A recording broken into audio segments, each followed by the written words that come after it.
Welcome back to my OD&D campaign. If you enjoy my content and would like to send a small donation to show your appreciation and help support this channel so it can continue to grow and expand, then please visit paypal.me/TomDnD. That said, let's get into the adventure.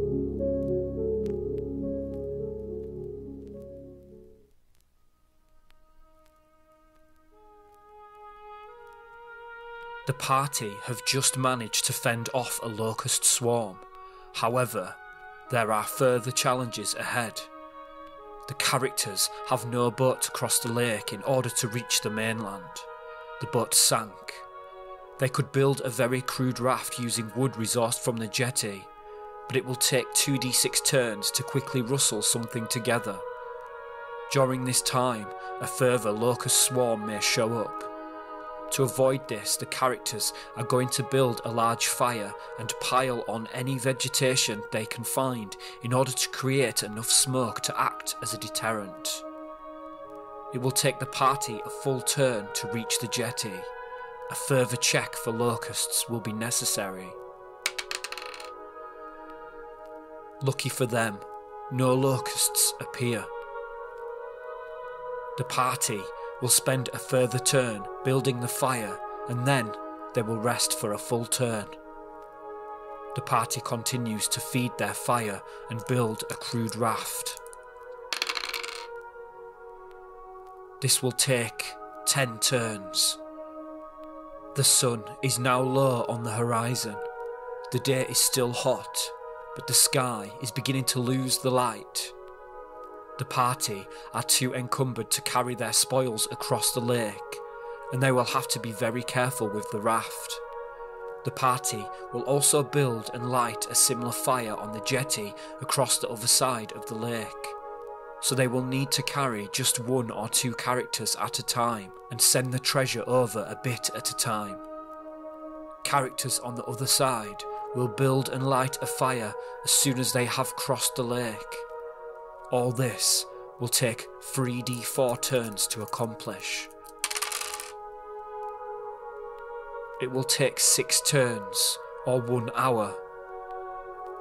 The sky is quite dark at this point, so it is difficult to see, but there is just enough light for the party to travel out of the abandoned village of Cadian. It will take them 3 turns to do so. 3 checks will need to be made for locusts. The party is not disturbed and exits the village safely to the north.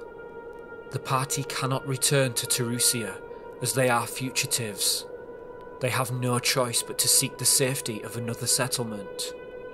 I will need to employ rules for wilderness exploration. The OD&D rulebook for Underworld and Wilderness Adventures advises that some rules, such as terrain penalties, are given in another game known as Outdoor Survival. This was a board game published in 1972 by Avalon Hill. The terrain surrounding Terusia can be considered as rough, so in accordance with Outdoor Survival, it will cost 2 points of movement to traverse. The party can travel 3 hexes per day, but it will cost 2 of these 3 movement points to move north into a blank hex. However, as it is already nightfall, the party must remain on their current hex until the morning. The party does not become lost and does not encounter any danger. They make camp and settle down for the night. They drink from their water skins and eat their rations, fulfilling both their food and water needs.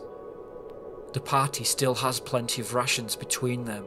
However, they will need to source water again very soon, or risk dehydration. This will be challenging because the kingdom of Viclavia has very little water across its landscape. The party rises shortly after dawn. It is now the 22nd day of Simavasonios. I will use my own solo rules to determine what the characters find in each blank hex as they explore the land, and I will build the world using this method. Eventually, I will have a fully fleshed out kingdom made with random dice rolls. For more information on how I do this, visit solodungeoncrawler.blogspot.com. The party will travel north. The hex to the north is further uninhabited scrubland, with no obvious trail leading through it. The party has 1 hex of movement left before the day ends. The party decides to explore the lands around the far side of Lake Llewellyn, beginning with the north shore and following it around to the eastern shore. As long as they don't get lost, they can satisfy their daily water needs until they find a settlement. The party wants to follow the northern shoreline of the lake to the northeast. The terrain type here is rougher badlands.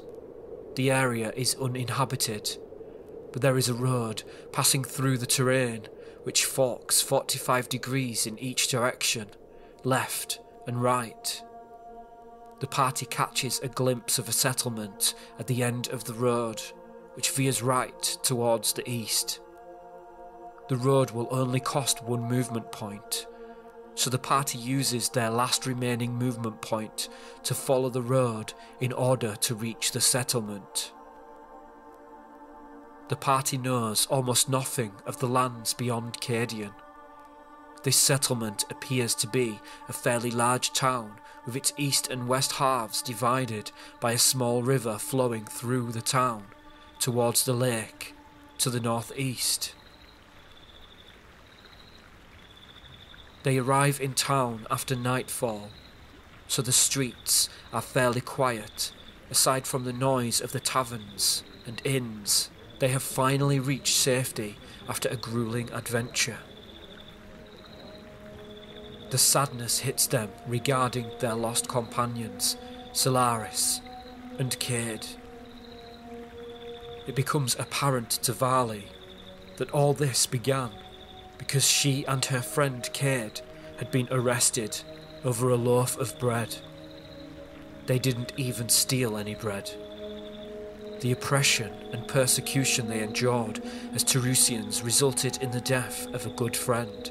Something needs to be done.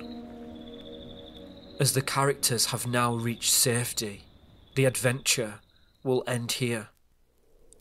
The party acquired the following treasure: 800 copper pieces, 752 silver pieces, 12 gold pieces, a crystal ball worth 5 gold pieces, a necklace with a sun pendant worth 3,000 gold pieces.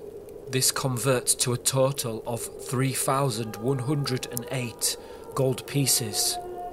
That's 136 gold pieces each. The party defeated the following monsters: a wild boar, 4 goblins, a thule. This is worth 800 experience points in total. That's 266 each. In total, that's 1,302 experience points for each surviving character, plus or minus any experience bonus. Yzalda gets a 5% bonus, so gains 1,367 experience points. She needs 2,500 to reach 2nd level. Lunis has no bonus, so gains the basic amount of 1,302 experience points. He needs 1,500 to reach 2nd level. Varley also has no bonus, so gains 1,302 experience points. She needs 2,000 to reach 2nd level. A week of time passes as the characters recuperate from their adventure and make all the necessary preparations towards their next steps.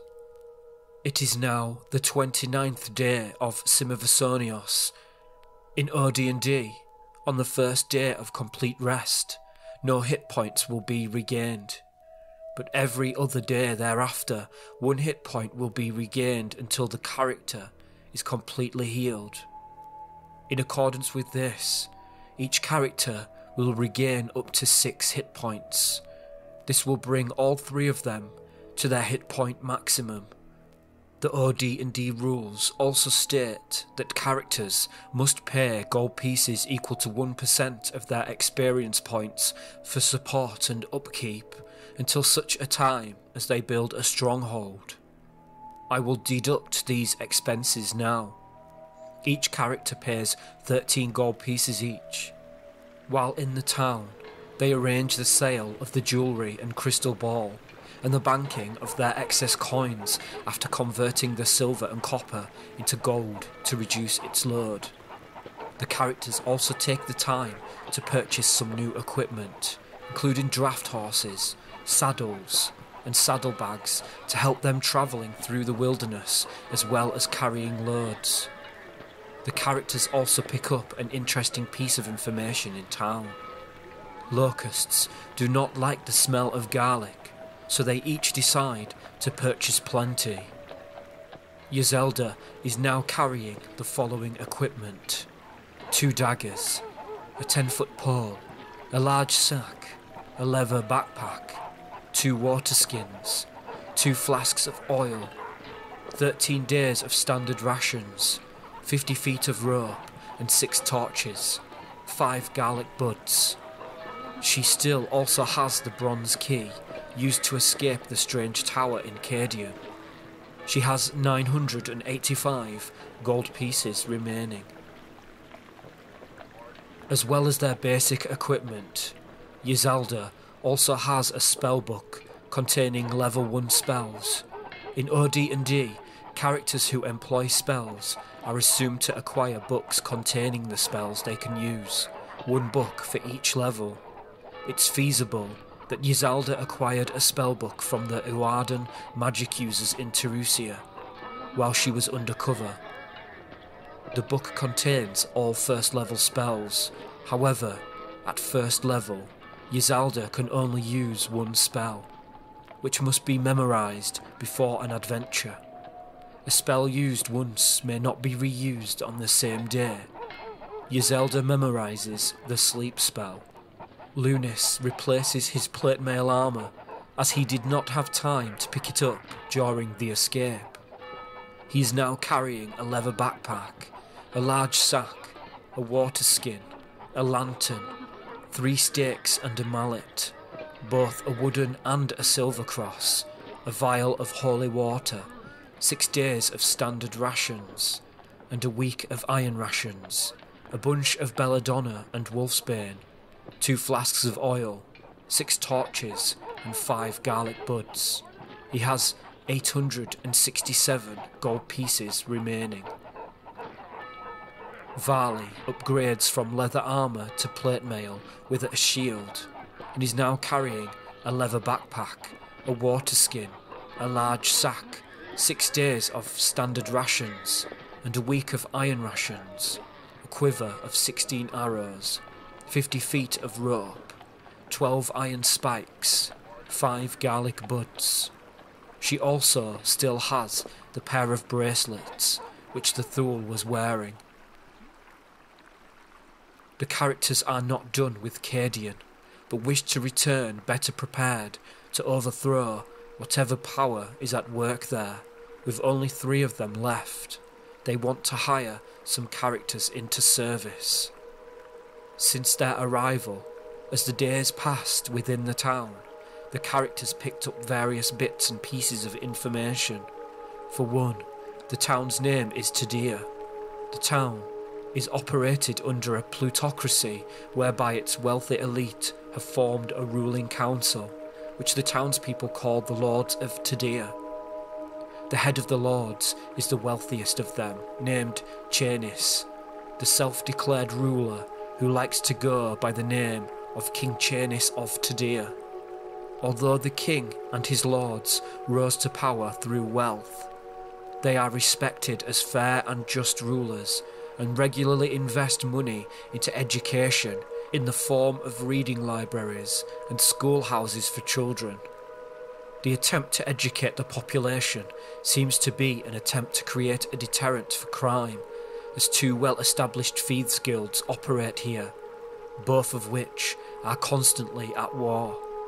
Strangely, the town has a minority population of halflings who are refugees here.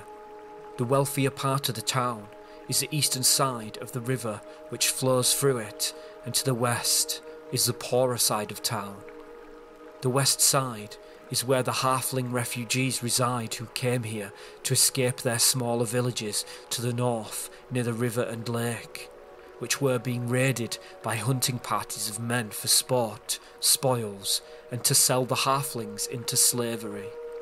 Both Yzalda and Lunis have a charisma of 12, whilst Varley's is a 6. Therefore, it makes sense that Yzalda and Lunis will handle the hiring into service of NPCs. They both advertise around the town for hirelings by posting notices at inns and taverns and frequenting various public spaces. Stay tuned to find out what happens next.